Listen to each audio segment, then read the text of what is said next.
کہتا ہے کہ آدم سے پہلے کچھ آلین تھے. آلین کہتے ہیں علی کی جمع کو, علی کہتے ہیں بڑے کو. آدم سے پہلے کوئی لوگ اتنے بڑے تھے. امام فرماتے جب ہم آلین میں رہتے تھے تو یہ فرشتہ ہمارے دروازے کا پہرے دار ہوتا تھا. فرمایا جب ہم آلین میں رہتے تھے تو یہ فرشتہ ہمارے دروازے کا پہرے دار تھا.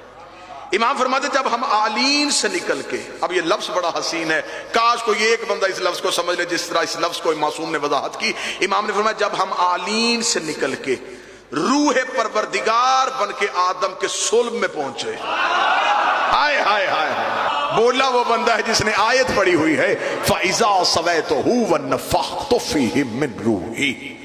ہم صلب آدم میں چلے گئے, یہ فرشتہ دروازے پہ رہ گیا, یہ ہماری جدائی میں رویا.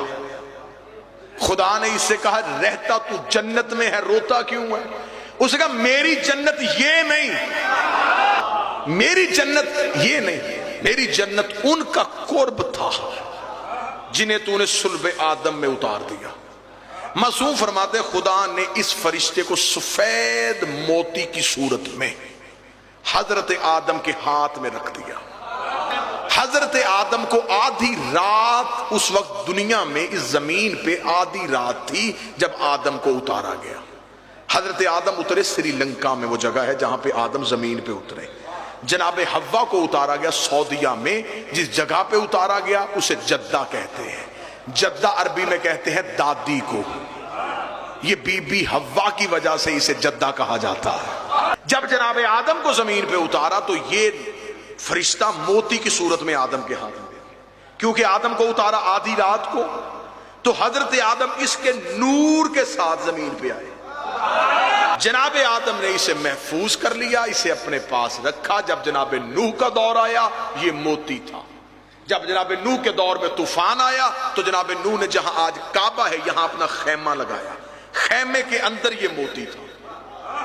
پوری کائنات میں پانی گیا لیکن اس خیمے کا طواف کر کے گزر گیا. ایک بات ہمیشہ ذہن میں رکھیے گا, حضرت ابراہیم نے کعبہ بنایا نہیں, کعبے کی دیواروں کو بلند کیا. کعبہ پہلے سے تھا, حضرت ابراہیم نے صرف اس کی دیواریں بلند کی تھی, بنیادیں پہلے سے موجود تھی. جب حضرت ابراہیم کا دور آیا, حضرت ابراہیم کو خدا نے حکم دیا اے ابراہیم میرے گھر کی دیواروں کو اٹھا اور اسے ایک کمرے کی صورت میں بنا دے. حضرت ابراہیم نے جب کمرے کی صورت میں بنایا تو آواز ابراہیم آئی میرے اللہ اس موتی کا کیا کروں؟ فرمایا اسے پتھر کی صورت میں رکھ کے کعبے کے دروازے پہ اتنے فاصلے پہ ویسے ہی کھڑا کر دے جیسے یہ وہاں کھڑا ہوتا تھا. اب مجبوری تو بن گئی ہے نا خطبہ کی, آپ محنت میں نہ بولیں گے. جیسے یہ وہاں کھڑا ہوتا تھا ویسے ہی اسے کعبے کے دروازے پہ کھڑا کر دیا گیا. یہ آج تک کعبے کے دروازے پہ ویسے ہی کھڑا, اور یہ حجر اسود کی صفت ہے. جتنی دفعہ کعبے کی تعمیر ہوئی یہ معصوم کے ہاتھوں کے علاوہ کسی کو اپنی جگہ سے حرکت نہیں کروانے دیتا. یہ جب بھی نصب ہوا معصوم کے ہاتھوں سے ہوا. امام نے فرمایا اسے کعبے کے دروازے پہ کھڑا کر دیا. میں آپ کی عقیدوں کا امتحان نہ لوں, خطبہ بڑا لمبا ہے, میں یہیں پہ بات کو ختم کر دیتا ہوں. امام سے پوچھا کہ مولا اسے کعبے کے دروازے پہ کیوں کھڑا کیا گیا؟ صرف لوگوں کا بوسہ دلوانے کے لیے, صرف لوگوں سے اس کو چموانے کے لیے؟ کیا یہ صرف اسی لیے کھڑا ہے کہ لوگ اس کا بوسہ دے؟ امام نے فرمایا اسے بوسہ دلوانے کے لیے نہیں کھڑا کیا گیا, اسے کعبے کے دروازے پہ نصب کیا. وہیں پہ کھڑے ہو کے ابراہیم نے 2 رکعت نماز ادا کی جسے مقام ابراہیم کہا جاتا ہے. مقام ابراہیم کے قریب حجر اسود کو نصب کر دیا گیا.